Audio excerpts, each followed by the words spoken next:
If you're watching this and you work night shifts, please listen to what I'm about to tell you. 3 weeks ago, I worked the closing shift at McDonald's. I thought I was alone. I was wrong. And the man who was watching me, he's still out there. My name is Jake. I'm 19 years old. In October 2023, I was working part-time at a McDonald's in Dearborn, Michigan. I'd been there for about 6 months. Good job, decent pay, but I needed more hours, more money. So when my manager, Linda, asked if I wanted to take the overnight shifts, I didn't hesitate. She said, "Jake, I know it's not ideal, but it's time and a half, midnight to 6 a.m. You'd be closing and prepping for the morning crew." Time and a half meant $22 an hour instead of $15. For a college student drowning in debt, that's an easy decision. I said yes. When do I start? Linda replied, "Tonight, if you're up for it. Marcus, our usual night guy, quit yesterday. Didn't even give notice, just stopped showing up." I should have asked why Marcus quit. I should have asked a lot of questions, but I didn't. All I saw was dollar signs. October 15th, my first overnight shift. I arrived 15 minutes early. The place was still open, but quiet. The evening crew was finishing up. Linda was there to show me the ropes. She walked me through the restaurant. Okay, so after midnight, the lobby closes, drive-through only until 2 a.m. After that, you're basically just cleaning and prep. We walked to the kitchen. Food inventory here, freezer in the back, cleaning supplies in the storage room. She opened the storage room door. It was dark and cramped, with shelves on 3 walls. "We keep overstock here, extra uniforms, that kind of thing." I looked inside. Nothing unusual, just boxes and supplies. The storage room was small, maybe 10 by 15 feet. Shelves on 3 walls, 1 small vent near the ceiling, 1 door. No windows, no other way in or out. At least, that's what I thought. Linda showed me the security system. Cameras cover the dining area, drive-through, kitchen, and back door. If anyone tries to break in, alarm goes straight to police. I asked, "What about the storage room? No camera there?" "Nah, it's just supplies. Plus, it's interior, no exterior access. Nothing to worry about. Anyway, my number's on the emergency list if you need anything. You'll be fine. It's really quiet after 2 a.m. And just like that, they were gone. I was alone. Or I thought I was alone. I took a breath and said to myself, "All right, let's do this." The first hour was fine. Easy, even. I cleaned the lobby, restocked napkins and straws, helped a few late-night drive-through customers. By 1 a.m., I thought this was the easiest money I'd ever made. I took a quick break, ate some fries, checked Instagram. Everything was normal. That's when I heard it for the first time. A distant thump from somewhere in the building. I pulled out my earbuds. "Hello? Linda? Did someone come back?" Silence. I walked into the kitchen. Everything was empty. Still. Nothing. Nobody there. I figured it was just the building settling, old pipes, whatever. I went back to work. But then I heard it again. Louder, more distinct. This time I knew where it came from. The storage room. My heart started beating faster. It's probably just boxes falling, stacked wrong, gravity, normal, I told myself. But my hand was shaking when I reached for the handle. I opened the door slowly, reached for the light switch. The light flickered on. I looked inside. Shelves with boxes, supplies, uniforms on hooks, everything perfectly still. "See? Nothing. You're being paranoid, Jake," I said to myself. I started to close the door. Then I saw it. Movement in the corner of my vision. I froze. Wait. One of the boxes on the top shelf. Was it always like that? It looked moved. And that's when I noticed something else. On the floor. Footprints in the dust. Fresh footprints. Leading from the back corner to where I was standing. But they didn't lead out. They just stopped. In the middle of the room. Like someone had been standing there, watching the door. Watching me. My blood ran cold. I pulled out my phone. Checked the time, 1:58 a.m. Still 4 hours until my shift ended. I thought about calling Linda, but what would I say? Hey, I found footprints in the storage room. She'd think I was crazy or high, or both. I decided to just stay out of there, finish my shift, tell Linda in the morning, let the day crew deal with it. I went back to the lobby, started mopping again, trying to focus, trying to ignore the knot in my stomach. 2:15 a.m. The drive-thru closed. Now it was just me, alone in the building, with whatever was in that storage room. I kept glancing at the storage room door. It stayed closed, no more sounds. Maybe I really was just paranoid. 2:45 a.m. I was wiping down tables when I heard it.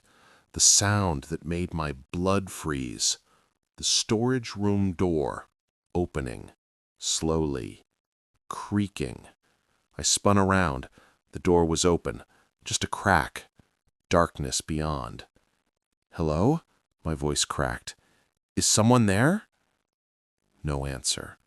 Just the hum of refrigerators, the buzz of fluorescent lights. I should have run.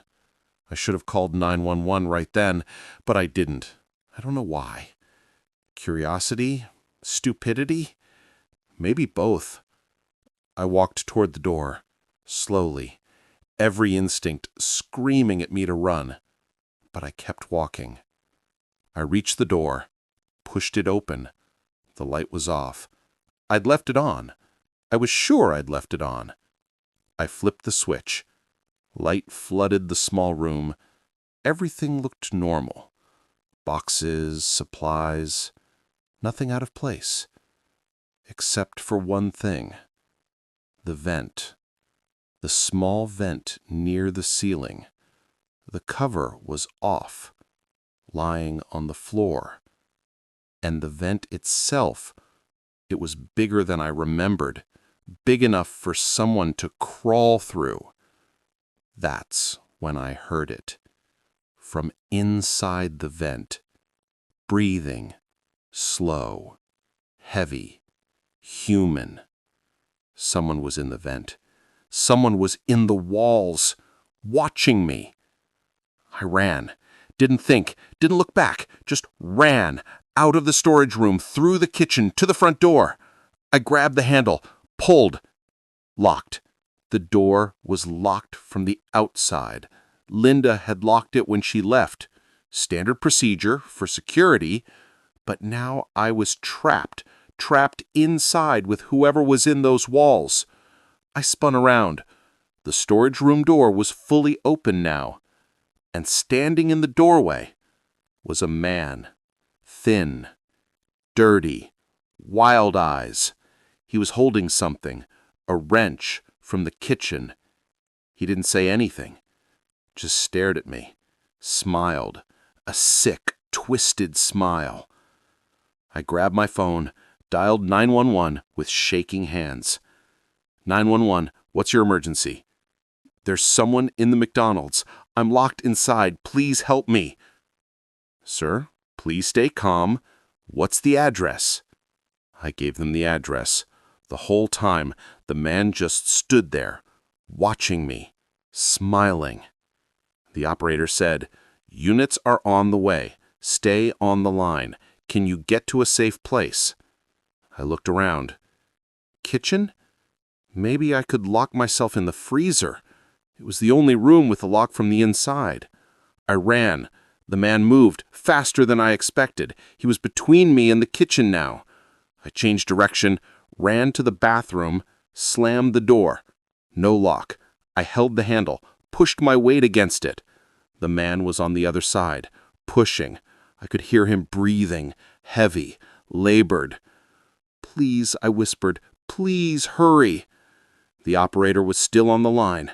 "Sir, officers are 2 minutes away. Stay where you are."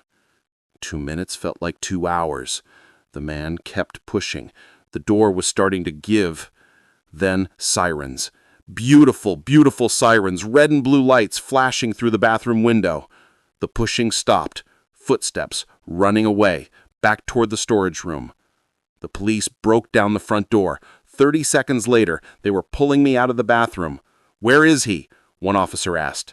"Storage room. He went to the storage room." 4 officers went in, guns drawn. I stayed back with 2 others, shaking, couldn't stop shaking. 5 minutes later, they brought him out, hands cuffed behind his back, still smiling that sick smile. One officer came over to me. "You okay, son?" I nodded. Couldn't speak. "We need to ask you some questions, but first I need to tell you something." He paused, looked uncomfortable. "That man? His name is Dennis Carver. He's been living in your storage room, in the walls, the vents, for 3 weeks. 3 weeks? Marcus had quit 3 weeks ago. He'd been coming out at night when the overnight worker was alone, watching them, taking food, using the bathroom. My stomach turned. Why didn't he hurt Marcus? The officer's expression darkened. Marcus didn't see him. You did. You opened that vent. The officer continued. We found a space above the ceiling tiles. He'd made a kind of nest up there. Blankets, food wrappers, McDonald's uniforms he'd stolen, and something else. He showed me a photo on his phone.